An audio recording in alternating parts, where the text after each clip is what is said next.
विजयनगर नामक एक समृद्ध राज्य में महाराजा वीरसिंह राज किया करते थे। वह न केवल वीर थे, बल्कि न्यायप्रिय और बुद्धिमान भी थे। एक दिन महल के द्वार पर एक साधारण वेशभूषा में बुजुर्ग ब्राह्मण आया।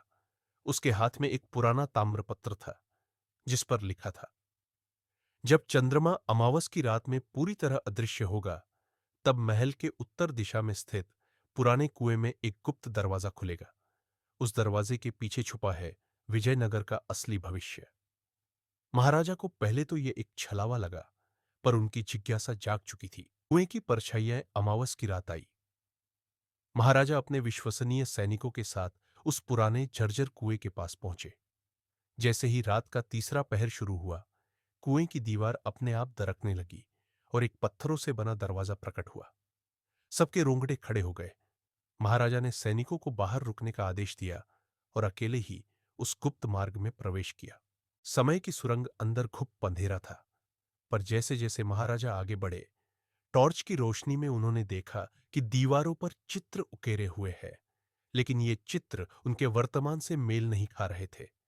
ये तो भविष्य के दृश्य लग रहे थे। युद्ध, धोखा और एक राजकुमार जो उनकी गद्दी हथियाने की कोशिश कर रहा था। महाराजा स्तब्ध थे। क्या ये सचमुच भविष्यवाणी है?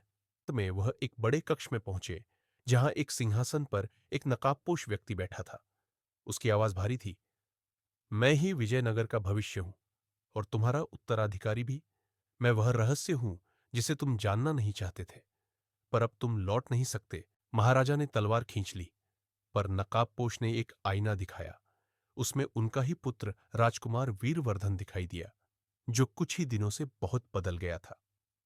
ने दंड की बजाय पुत्र को गुप्त दरवाजे तक ले जाकर पूरा सच बताया। राजकुमार बदल गया और राज्य का योग्य उत्तराधिकारी बना। अंत। गुप्त दरवाजा फिर कभी नहीं खुला।